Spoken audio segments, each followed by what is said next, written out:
ভোরের আলো ফোটেনি পুরোপুরি। কাঁটাতারের ওপারে দাঁড়িয়ে মানুষ, সামনে সশস্ত্র নিরাপত্তা বাহিনী, বাস থেকে নেমে দীর্ঘ লাইনে অপেক্ষা, কারুর চোখে আশা, কারুর চোখে হতাশা। রমজানের দ্বিতীয় জুমা ইবাদতের টানে পশ্চিম তীর থেকে হাজারো মানুষ রওনা হন জেরুজালেমের আল আকসার পথে, কিন্তু পবিত্র সেই যাত্রা থেমে যায় চেকপয়েন্টের কাঁটাতারে। নামাজের ইচ্ছা আর নিরাপত্তার শর্ত মুখোমুখি দাঁড়িয়ে যায় আবারও। ফলের নির্যাস ও দুধের সমন্বয়ে পোলার টর্নেডো গ্রিন অ্যাপল আইসক্রিম। মন ভালো থাক। 60 বছরের বৃদ্ধ, হাতে পরিচয়পত্র, তবু অনুমতি নেই তার স্বপ্ন কয়েক রেকাত নামাজ পড়ার, কিন্তু চেকপয়েন্টেই থেমে যায় আশা। আমার কোনো পারমিট নেই বলে আমাকে ফিরিয়ে দিয়েছে। আমার ম্যাগনেটিক কার্ড আছে, তবু বলছে ফিরে যেতে। আমার বয়স 60।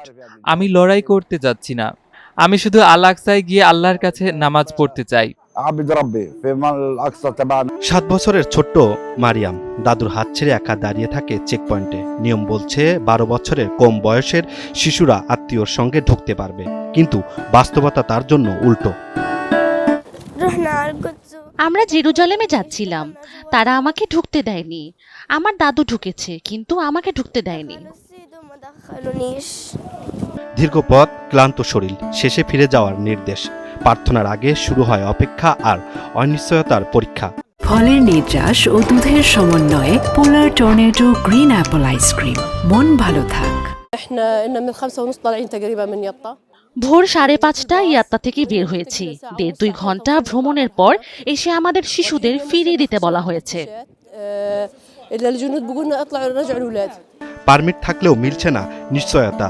একটি প্রশ্ন, একটি সিদ্ধান্ত, শেষে ফিরে যাওয়ার নির্দেশ। আমাদের পারমিট ছিল, প্রথমে ঢুকতে দিল, পরে প্রশ্ন করে ফিরিয়ে দিল। আমরা বলার সুযোগও পাইনি যে আমরা শুধু নামাজ পড়তে এসেছি। বয়সের সীমা, অনুমতির শর্ত আর কাগজের হিসাব ইবাদতের পথ হয়ে উঠেছে প্রশাসনিক প্রক্রিয়ার গোলকধাঁধা। 15 থেকে 16 বছর ধরে নারীদের আল আকসায় নিয়ে যাচ্ছি। এখন বিধিনিষেধ আরো কঠোর। ম্যাগনেটিক কার্ড সবার পক্ষে করা সম্ভবও নয়। তারা নামাজ পড়া কঠিন করে তুলেছে। ইসরায়েলের সামরিক সংস্থা কোগাট জানিয়েছেন, নিরাপত্তা ব্যবস্থার অংশ হিসাবে পশ্চিম তীর থেকে সর্বোচ্চ 10,000 ফিলিস্তিনি মুসল্লিকে প্রবেশের অনুমতি দেওয়া হবে। 55 বছর বা তার বেশি বয়সী পুরুষ এবং 50 বছর বা তার বেশি বয়সী নারীরা প্রবেশ করতে পারবেন। 12 বছর পর্যন্ত শিশুরা প্রথম শ্রেণীর আত্মীয়র সঙ্গে থাকলে ঢুকতে পারবে। পুলিশ বলছে, রমজান উপলক্ষে পুরনো শহর ও ধর্মীয় স্থানে বাড়ানো হয়েছে নিরাপত্তা মোতায়েন।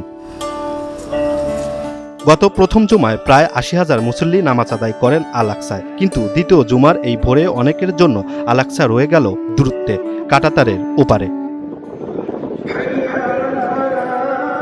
জেরুজালেমের পুরনো শহরের হৃদয়ে দাঁড়িয়ে থাকা এই মসজিদ ইসলামের তৃতীয় পবিত্রতম স্থান। তবু সেখানে পৌঁছাতে এবারও পশ্চিম তীরের বহু মানুষের যাত্রা শেষ হলো চেকপয়েন্টেই। Imran Hossain, NTV online.